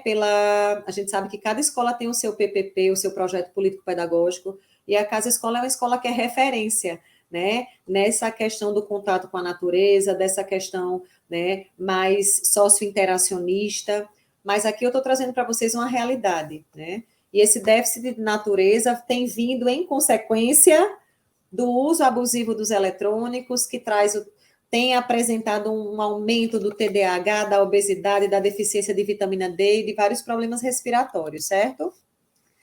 E aí, se a gente for pensar, principalmente nessa questão atencional, que é uma das grandes preocupações dos pais de vocês hoje, é muito diferente a criança que está atenta da criança que está vidrada, né? Uma das principais características do mundo digital é esse poder de superestimulação visual. A criança está vidrada, ela não está atenta, minha gente, né? Então, a luminosidade, o colorido, os movimentos dos personagens vão impondo à criança uma dificuldade maior de se desligar dessa superestimulação.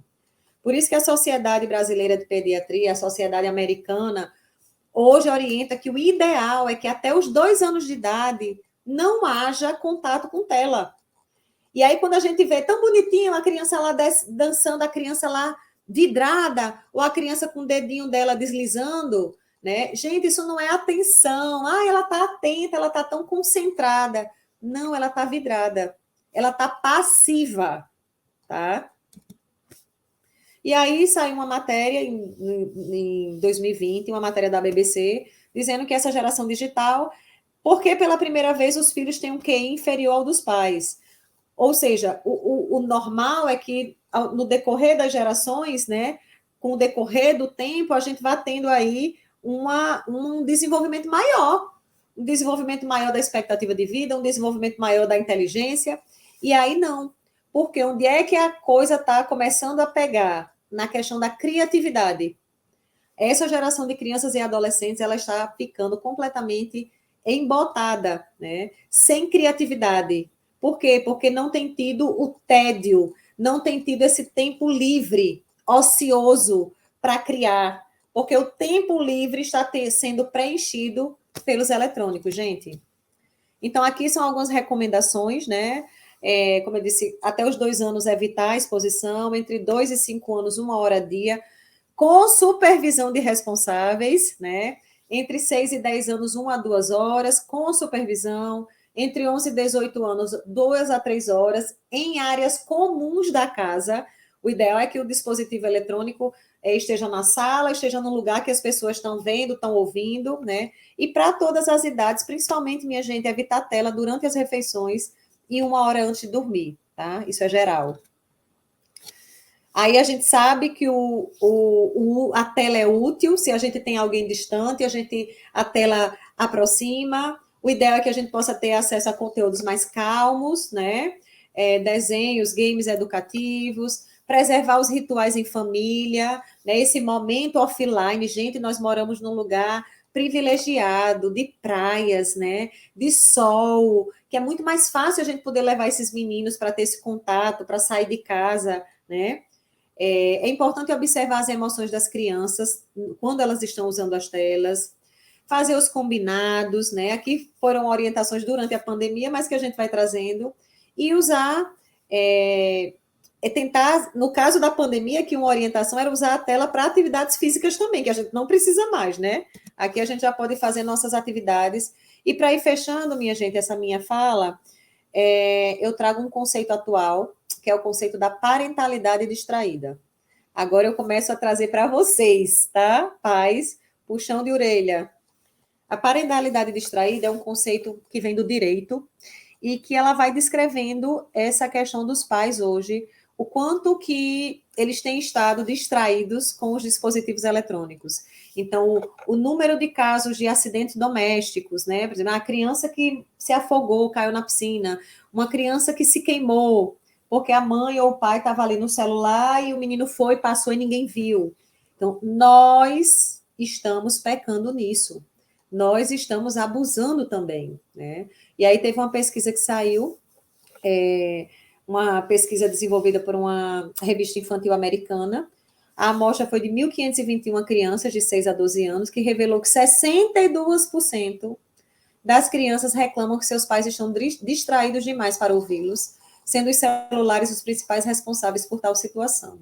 Então, gente, quantas vezes os nossos filhos, mamãe, papai, e a gente, oi, tá, a gente vai respondendo, mas a gente nem olha no olho deles.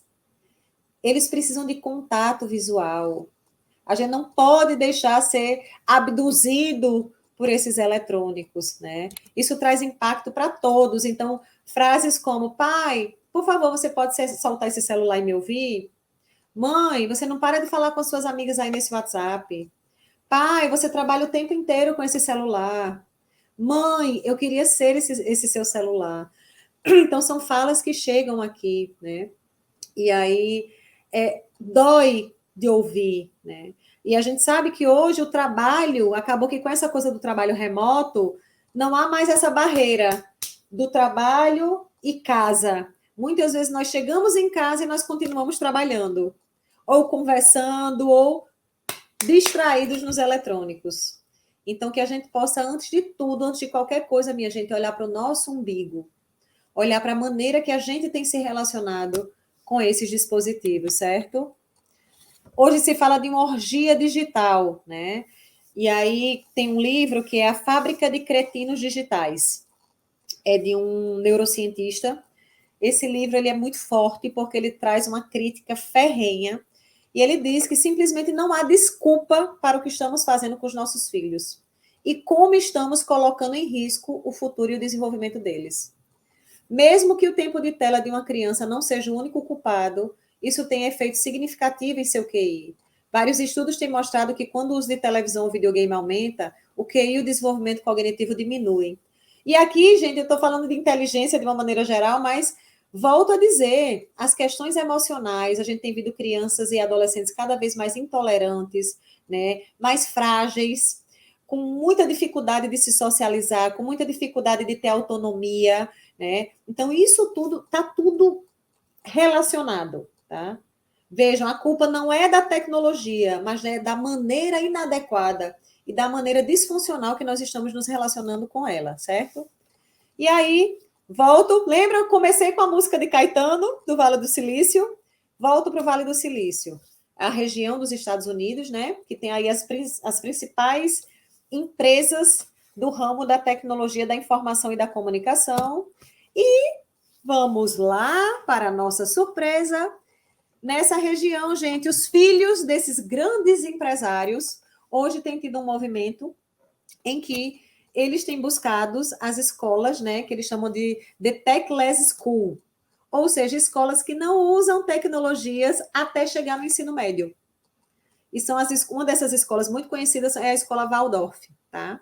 Podem pesquisar. Ou seja, os grandes gênios da criação desses dispositivos não querem que os seus filhos tenham contato antes da adolescência. Que será que isso significa, né? E aí, a gente tem hoje também, é como se a família perdeu o controle. E aí o Estado teve que entrar. Então, em Taiwan, já é lei, certo? Já há uma lei que estabelece multas para os pais que expõem crianças menores de 2 anos a qualquer aplicativo digital e que não limita o tempo de tela dos seus filhos entre 2 e 18 anos. Na China, as autoridades tomaram medidas drásticas para regulamentar o consumo de videogames por menores. Crianças e adolescentes não podem mais brincar à noite, entre 10 da noite e 8 da manhã, ou não podem ultrapassar 90 minutos de exposição diária durante a semana e 180 minutos nos finais de semana e férias escolares. Ou seja, o Estado teve que entrar para começar a dar o limite que nós não estamos conseguindo dar. E aí hoje, quando os estudiosos começaram a falar do papel dos pais, né, começou a se falar de supervisão. Os pais precisam supervisionar.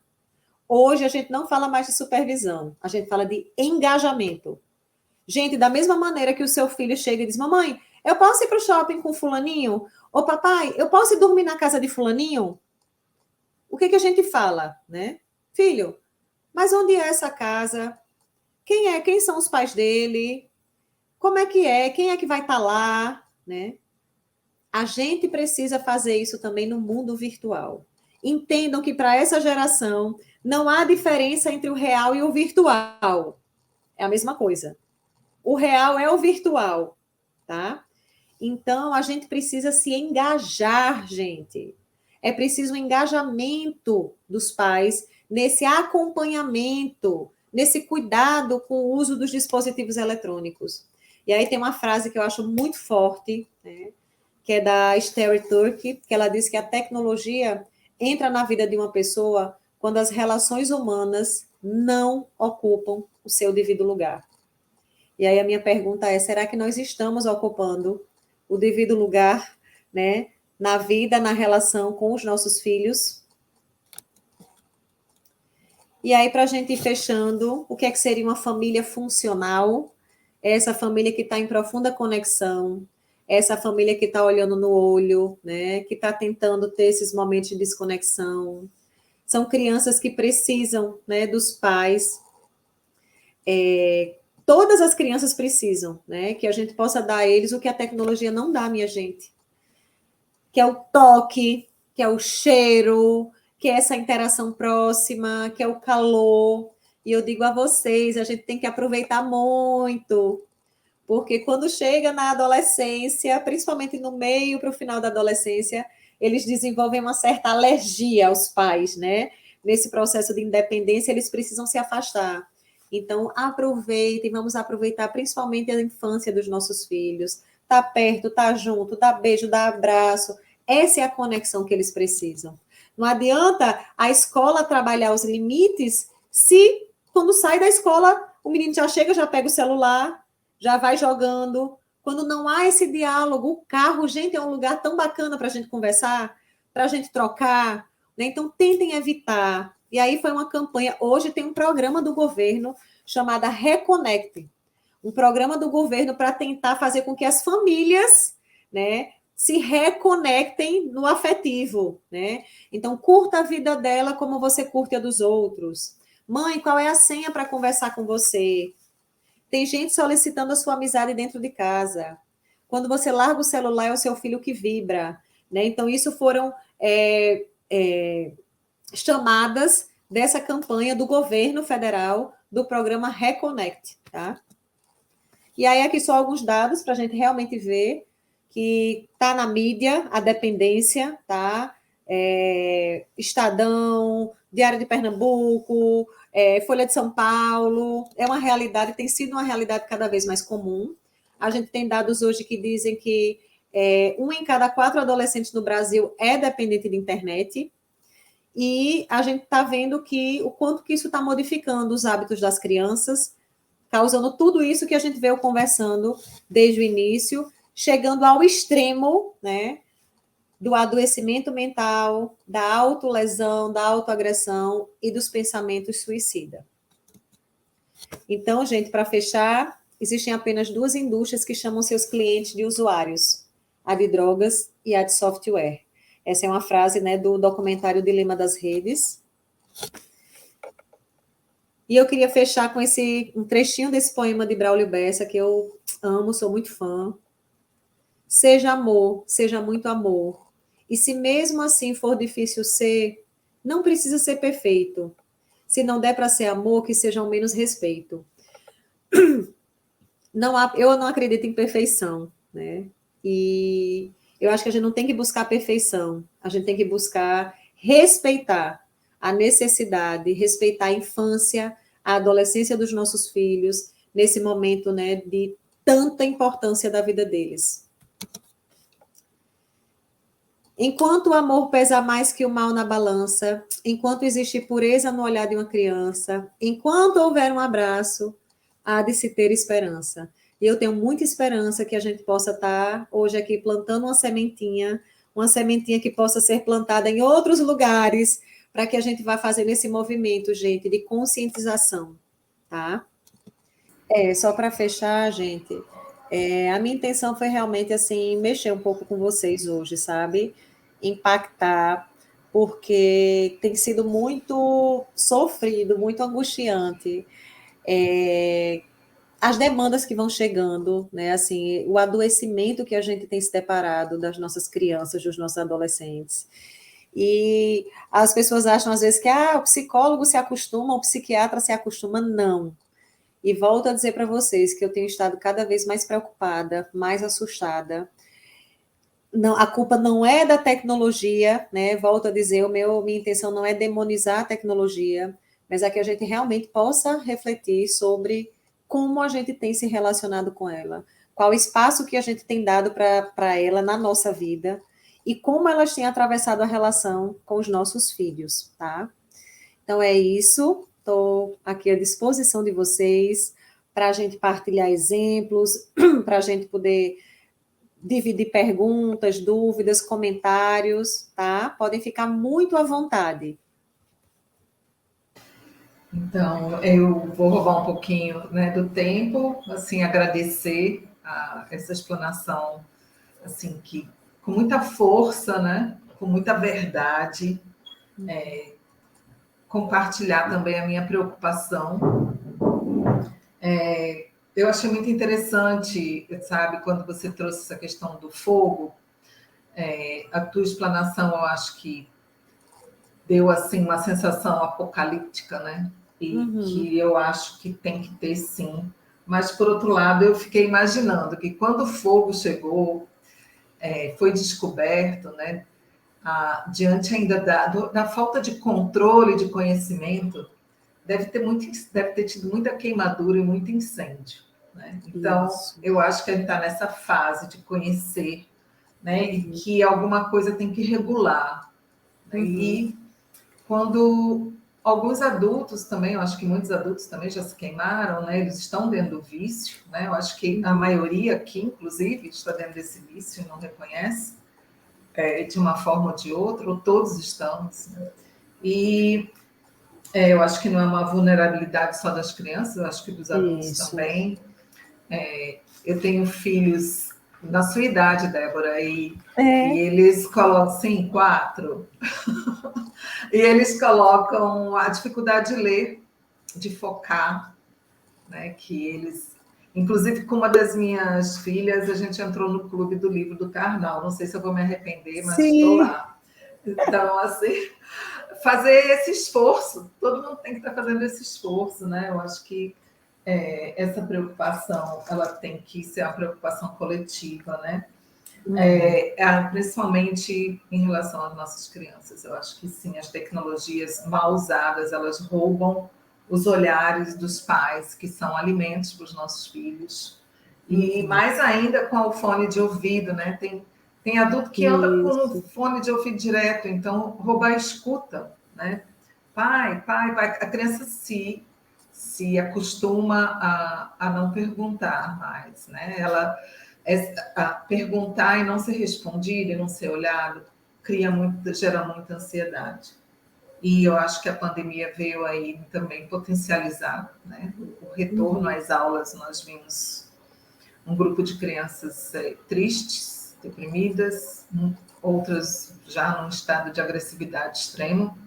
Isso. Então, eu acho que se os adultos, né, não repensarem as suas atitudes, né, sobre os eletrônicos vão modelar, né, já estão modelando a nós e vão realmente serem os artesãos das nossas crianças, né, do cérebro das nossas crianças. Então, eu abro aqui a discussão, eu não tenho acesso às perguntas, mas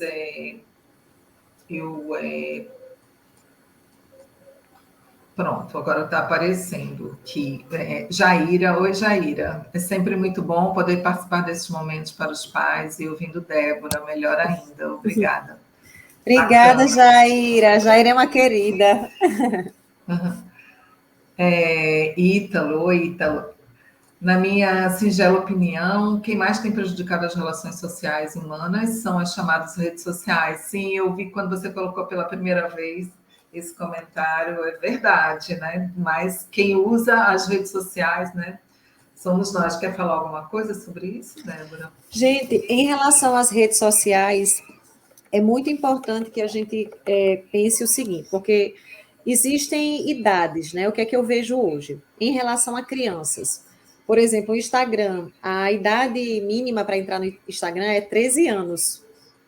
E eu já tenho aqui crianças de 8, 9 anos que têm Instagram. Então, primeira coisa já está aí, né? Existe uma norma que elas acabam, vamos dizer, burlando de alguma maneira, muitas vezes sem os pais nem saberem, ou às vezes até com o consentimento dos pais, certo?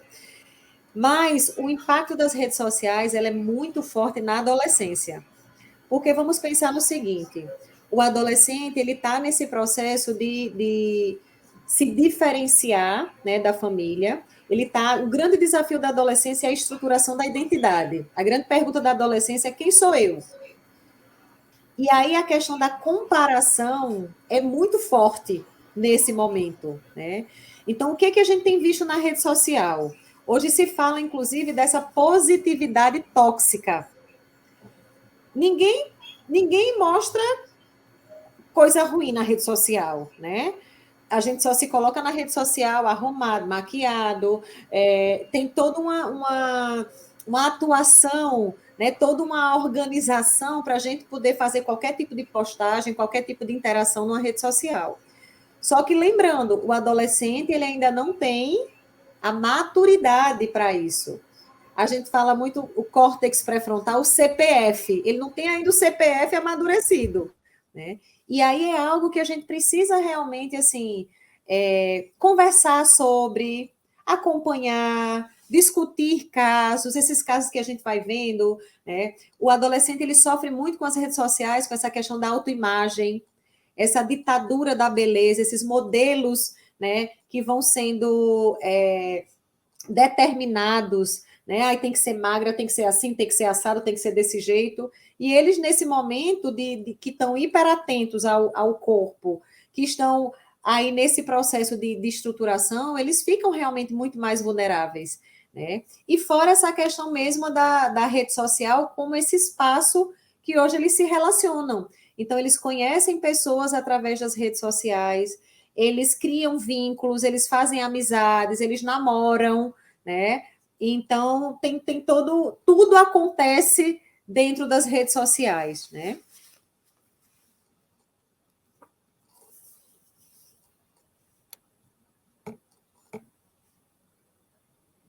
Tá mudo, Priscila, o seu microfone. Pronto. Eu sempre tenho que fazer isso.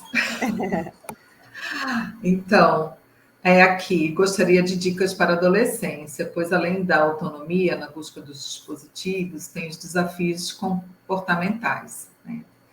Tudo bem, Daniela? Vamos lá. Pronto. Gente, ó, o ideal, né? O ideal é a gente começar realmente esse cuidado, né? Desde sempre. Quando eu falo de cidadania digital, hoje é uma necessidade. Muito provavelmente isso vai chegar também nas escolas, né? Esse movimento, assim como hoje a gente tem esse trabalho com habilidades socioemocionais, né, dentro do currículo escolar, é muito provável que a questão da cidadania digital também venha a ser incluída. Mas antes de chegar na escola, tem que chegar na família, né? Então, o que, é que seria a cidadania digital? A cidadania seria essa questão de educar os nossos filhos para o mundo virtual, que hoje é o mundo real deles, tá? Então, o ideal é a gente começar cedo. Mas, ok, meu filho é adolescente, Débora. Eu não fiz nada disso na infância. O que é que eu posso fazer agora? Muito provavelmente o seu filho adolescente, né, os filhos adolescentes, eles dominam muito mais essas ferramentas do que a gente, como eu coloquei, porque eles são nativos, nós somos imigrantes. Agora, tudo, gente, passa pela questão da confiança, da relação que você vai tendo com seu filho, né? Essa questão de senha compartilhada, esses combinados em relação a horários, né? Tudo isso a gente vai construindo junto. Porém, lembrem, eles não têm o CPF ainda pronto. Muitos, a gente mesmo, se a gente parar aqui para entrar no Instagram, por exemplo, se eu quiser, vou dizer, não, vou olhar só 10 minutinhos. Quando eu menos esperar, já passou meia hora. E eu sou uma adulta, né? Eles, além de ter a imaturidade cerebral, lembrem, é o sistema de recompensa, né? Os ganhos vão vindo, vão sendo. Tudo isso, gente, é baseado naqueles jogos, como é que chamam? Que vai as fichinhas, esqueci o nomezinho, dos jogos que tem nos cassinos, né? Que vem justamente ativando aos pouquinhos o prazer, né? De pouquinho em pouquinho que vai sendo liberada, a dopamina vai sendo liberada de pouquinho em pouquinho. Então, o que a gente precisa? Muitas vezes a gente precisa, sim, desses dispositivos de controle parental. Existem vários, né? Vários aplicativos onde a gente pode determinar a hora que o celular vai desligar, a gente pode limitar a quantidade de tempo que ele vai ficar no WhatsApp, a quantidade de tempo que ele vai ter para entrar no Google, a quantidade de tempo para ficar no Instagram. A minha sugestão é que tudo isso seja combinado com ele, né? E que a gente possa ir fazendo esses acordos e muitas vezes, através dos aplicativos, a gente poder ir ajudando eles a se autorregular, porque eles ainda não têm, não adianta achar que eles vão conseguir. Eles não conseguem. Né? É mais forte, gente, é como uma droga, é mais forte, porque é prazer, é prazer, é prazer. Então, a gente precisa estar muito perto nessa supervisão e nesse acompanhamento.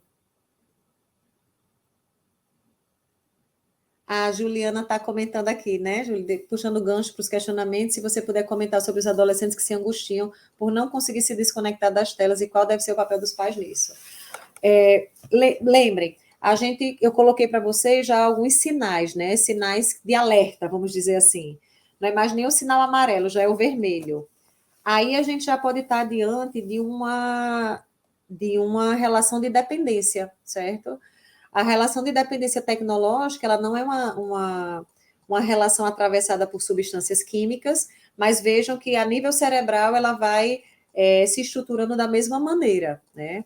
Então, nesse caso, eu acho que primeiro assim a gente tem que conversar, mostrar para o nosso filho, né, que já está existindo esse comprometimento, quanto que essa relação dele com a tela, né, já está prejudicando a escola, ou já está prejudicando as relações, e a gente tentando restringir, né? A gente vai ter que. É como um desmame. A gente vai tentando restringir, como quando a gente trabalha com droga, a gente vai trabalhando hoje com a política da redução de danos. Então, a gente vai tentando diminuir. Porque, vejam, hoje é difícil, é quase impossível pensar num adolescente que não use a tecnologia, que não use os dispositivos eletrônicos, porque tudo deles hoje acontece aqui, através do celular. né? Os combinados com os amigos é através do WhatsApp, as aulas, muitas vezes a escola manda um e-mail com as atividades, com a agenda, é aqui onde eles vão fazendo as pesquisas. Agora, se o adolescente já está trazendo para a família o sofrimento, a angústia por não conseguir parar, ele está dizendo assim: me ajudem que eu não dou mais conta disso. Né? Aí já é caso da gente buscar ajuda profissional, né? Um acompanhamento psicológico, muitas vezes um acompanhamento psiquiátrico, porque tem situações que a gente já precisa entrar com a medicação, porque, veja, a medicação ela vai atuar a nível neuroquímico, né?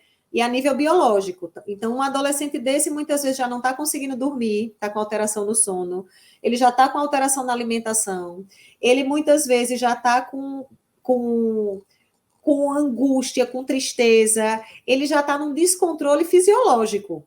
Então, às vezes, a gente precisa já entrar com a medicação, às vezes um ansiolítico, né, um antidepressivo, cada caso é um caso. Mas para estabilizar, né, a parte biológica e fisiológica, e na terapia a gente poder ir trabalhando as questões comportamentais, certo? Então, esse é o procedimento.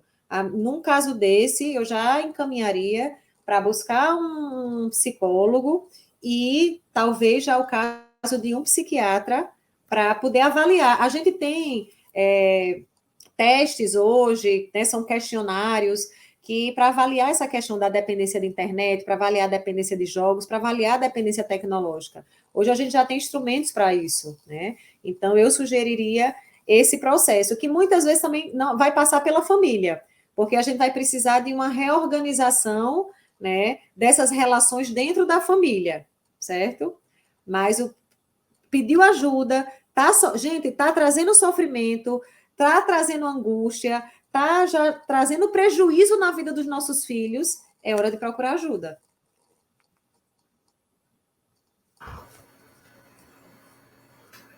Vamos lá, na infância é mais fácil para nós, pais, controlar essa exposição e também atraí-los com atividades variadas. Tem 3 filhos com idades diferentes, 4, 3 e 18. Então, será que é tão fácil assim? Vamos lá. Eu me perdi um pouquinho, peraí, cadê? Daniele falou que ela acha que na infância é mais fácil controlar as situações. Sim, e ela tem sim. filhos de 4 a 13 anos, né? 3 filhos. Sim, com certeza, Daniele, porque assim, na infância, até pela questão da nossa função, né? Enquanto pais, na infância, nós somos administradores da vida dos nossos filhos, né? A gente que organiza a agenda deles, a gente que determina o horário das atividades, as coisas que eles vão fazer. Quando chega na adolescência, como eles estão nesse processo de emancipação social, né, de ganho de autonomia, de diferenciação, primeiro que já entra a questão da privacidade, já entra a necessidade do quarto fechado, né? Tem coisas que a gente não dá conta mais. Nós passamos de administradores a consultores. E olhe lá quando eles pedem essa consultoria. Né? Então, tudo vai depender muito da relação que existe com esse filho, né? Mesmo existindo vínculo forte, mesmo existindo confiança, a adolescência é um período natural de separação, de afastamento, né? É um período que envolve também muitos lutos, porque eles estão perdendo, eles estão se despedindo da infância, eles estão se despedindo dos pais da infância, eles estão se despedindo do corpo infantil, e nós, enquanto pais, estamos se despedindo da infância do nosso filho, né? Ele não quer mais tanto beijo, tanto abraço, mas a gente precisa estar muito perto. Só que as estratégias agora, né, vão ter que ser diferentes. A gente vai ter que buscar algumas estratégias de estar perto, de estar junto, de acompanhar, mas também dando essa autonomia. Eu falo muito da necessidade na adolescência de flexibilidade. Flexibilidade é uma palavra de ordem na adolescência porque eles estão aprendendo a se relacionar. Eles estão aprendendo a se relacionar com os amigos, eles estão aprendendo a se relacionar com os dispositivos, né? E aí, de fato, é muito mais difícil. Mas a gente tem que estar junto e tem que estar estimulando e tem que estar realmente assim, não pode mais deixar de haver regras, né? Hoje a psicologia positiva traz muito essa questão da gentileza e da firmeza. Do quanto que nós precisamos para educar os nossos filhos, né? De firmeza é fundamental, gente, limite é norte. Uma criança, um adolescente que não tem limite, ele não tem contorno, ele fica perdido, né? E a gentileza, porque também a gente tem que ser gentil com os nossos filhos. Por que que muitas vezes a gente humilha e chega na adolescência, como agora ele é natural o enfrentamento, que vejam, eles estão num processo de diferenciação. Eles precisam destruir esses pais heróis, né? Para eles poderem se separar. Porque como é que eles vão querer se separar dos pais e ir para o mundo se esses pais são perfeitos? Então, é natural que eles comecem a criticar, que eles comecem a enfrentar, que eles comecem a bater de frente. E a gente precisa saber que isso é, inclusive, saudável para eles. Agora, o que a gente não pode aceitar é desrespeito, né? Nem desrespeito da parte deles e também não deve ter desrespeito da nossa parte. Porque é muito comum também, assim, dos pais, você fala besteira, sabe lá do que você está falando? Não, ainda é criança, não é... A gente vai, muitas vezes, desqualificando e desrespeitando os nossos filhos, né? Então, acho que gentileza e firmeza, assim, é o combo perfeito para a gente poder tentar estar junto deles, né?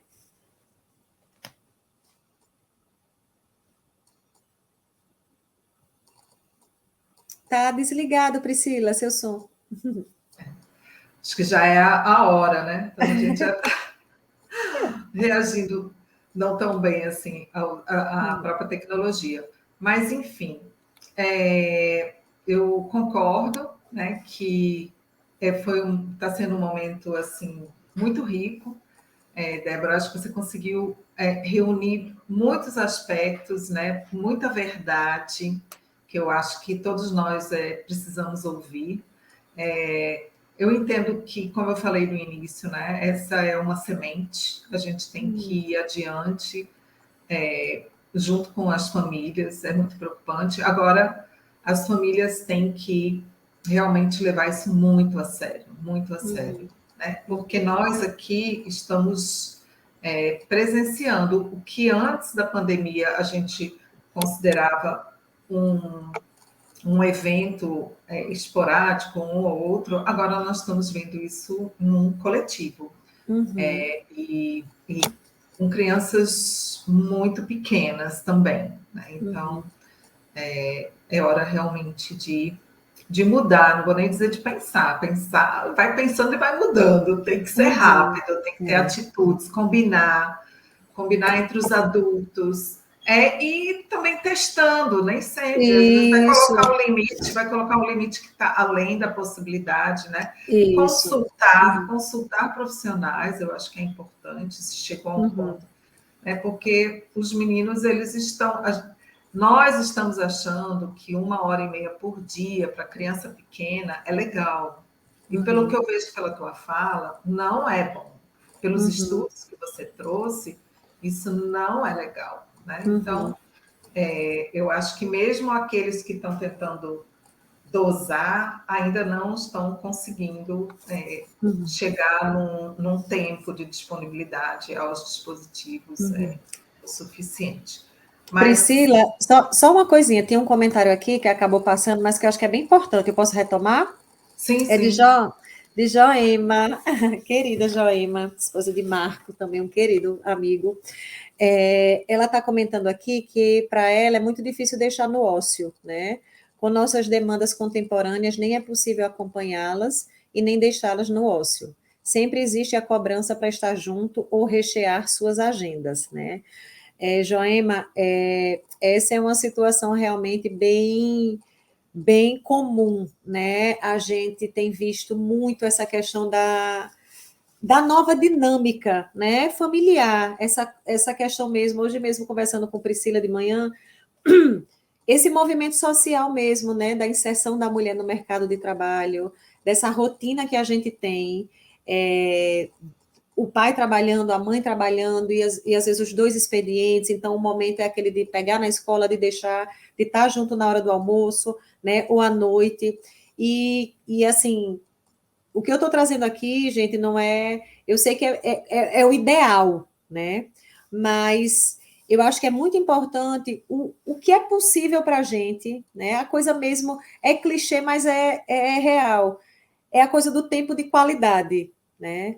É aquele momento que eu estou em casa com ele, aquele momento que eu possa sentar para promover algum tipo de atividade, algum tipo de interação, que de preferência a tela, que não exista tela, né? Seja contar uma história, seja conversar sobre um dia, seja contar alguma coisa engraçada que aconteceu no trabalho, né? Os autores hoje têm frisado muito, principalmente a questão das refeições, porque hoje é muito comum a refeição, as telas estarem presentes nas refeições. E eles têm dito até assim, pelo menos uma refeição do dia que ela seja feita em família e sem as telas, né?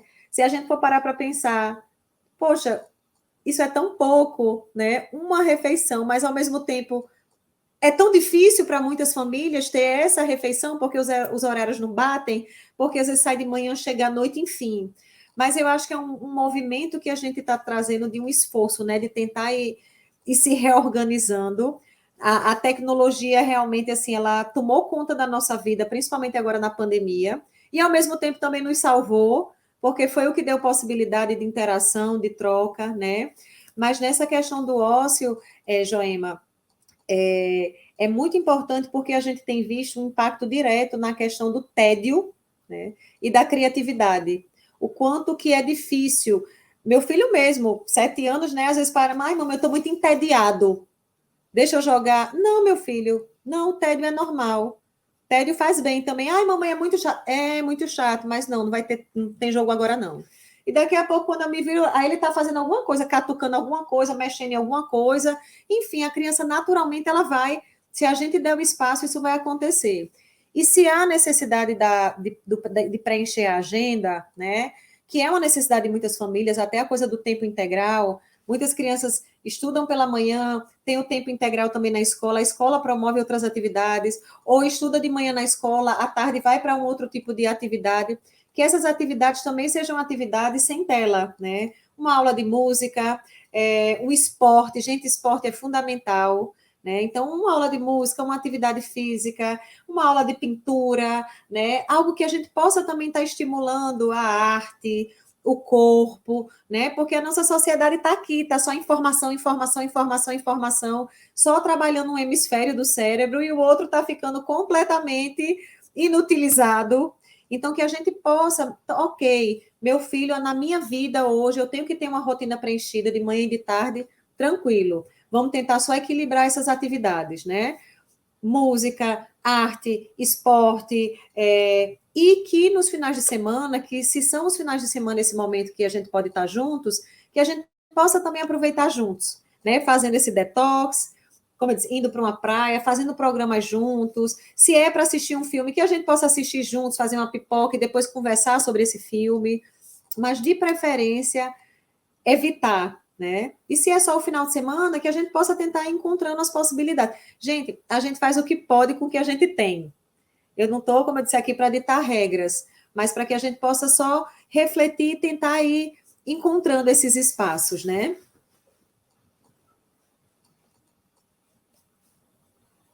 Então, eu acho, concordo plenamente, né? Eu acho que é isso, é rever, são as pequenas atitudes. A gente não vai fazer uma revolução doméstica, Não. mas eu prometo para todo mundo, prometo. Inclusive, eu falo isso com experiência própria. Vamos somando cada atitude. E lembrando que final de semana, gente, é um dia maravilhoso para ir à praia. A gente vive no lugar onde todo mundo quer passar as férias, né? Então, eu Isso. faço um convite coletivo. Nós tentamos esse ano no Dia da Família, mas choveu, né? Esse ano a chuva vem para tentar estragar as programações, mas é importante, né, se encontrar. Os meninos gostam de se encontrar. Ontem nós levamos um grupo de alunos de primeiro e grupo 5 à praia. Eu fiquei duplamente feliz de poder estar ali, né, no encontro do rio com o mar, com eles, e de receber a energia, a felicidade deles. Então, foi uma felicidade dupla. Né? Uhum. Então, fica aí assim, o reforço, né? Não vou dizer nem dica, né? Porque está todo mundo cansado de saber. Mas E Priscila, só uma coisa, às vezes eles reclamam, por exemplo, o meu mesmo, né? Eu e meu marido, a gente ama praia, então a gente sempre que pode estar na praia, temos a oportunidade, meu pai tem uma casa de praia, então sempre a gente tá, todo mundo que me conhece sabe que eu vivo lá na praia. E às vezes, pronto, meu filho, filho, vamos para a praia. Não, quero não. Vai sim. Ora, se não vai, bora, troca a roupa. Não, mamãe, vai. Às vezes a gente tem que impor realmente. Vai de cara feia, de má vontade, chega lá, na hora de ir embora, não quer ir, né? Então, verdade. às vezes, a gente precisa também ultrapassar esse não que eles dão, né? Porque eles já estão aqui no automático, né? Então, a gente precisa ir realmente reorganizando isso. Jair, eu topo. Vou lá, vou marcar com o Jorge para a gente fazer um passeio com eles e eles vão cavar buraco na areia É. e E se quem não, go- enterrar. e quem não gosta de praia, né, Priscila? A gente tem aí o Parque das Dunas, a gente tem o Parque da Cidade, a gente tem ali a Rota do Sol para andar de bicicleta, ali em frente ao Alphaville. Gente, é esse contato com ar livre, né? E Sim. nós somos realmente muito privilegiados. Né, eu tenho ido fazer alguns cursos em São Paulo e eu chego lá, meu Deus, aquela névoa, aquela escuridão, aquele dia fechado. Aqui a gente tem esse dia lindo, esse sol. Então, tanta coisa que a gente pode fazer ao ar livre junto com eles, né? Que a gente possa realmente estar estimulando isso, tá? Eu acho que é algo que a gente realmente tem muito privilégio. Pronto, e fica a dica também: o espaço do carro, sem dispositivo, e tem não Sim. só o espaço da mesa, o espaço da cozinha. Fazer comidinha Sim, junto é muito legal. isso. Tá? Então, gente, eu acho que, assim, quase 8h30, eu queria agradecer demais a você, Débora, de que você foi estudar e trazer para a gente tanta informação importante Sim. e, e agradecer aqueles que estavam aqui, né, conosco. Afinal de contas, a presença de vocês é que justifica, né, Uhum. fazer esse momento, realizar esse momento. E desejo a todos uma boa noite. E, ó, ninguém vai com o celular para a cama, hein? É, Priscila, e eu agradeço mais uma vez o convite, né? Eu acho que a Casa Escola é conhecida na nossa cidade pela proposta pedagógica, né, diferenciada que ela tem. E assim, trazer um tema desse que mexe, que polemiza também não é fácil. Vocês têm sido pioneiros nisso também, né? Porque eu acho que é algo que já já vai ser necessário, mas você já veio antes, né? Vamos lá, vamos conversar, vamos tentar prevenir, vamos conscientizar.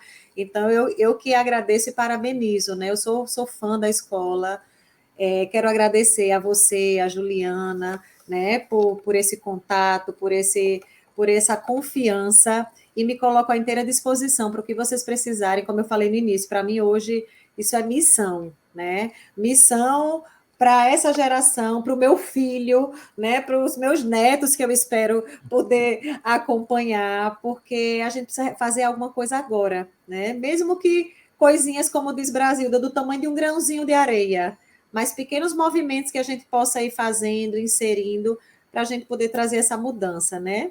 Queria mandar um beijo também para a Cristiana, minha amigona psicóloga, né? É isso, gente. Muito obrigada, de coração. Bom, pessoal, boa noite. E quem não viu, vai ficar gravado no YouTube. Agradeço os agradecimentos. E é isso aí. Boa noite, gente. Um Boa forte abraço para todos. noite.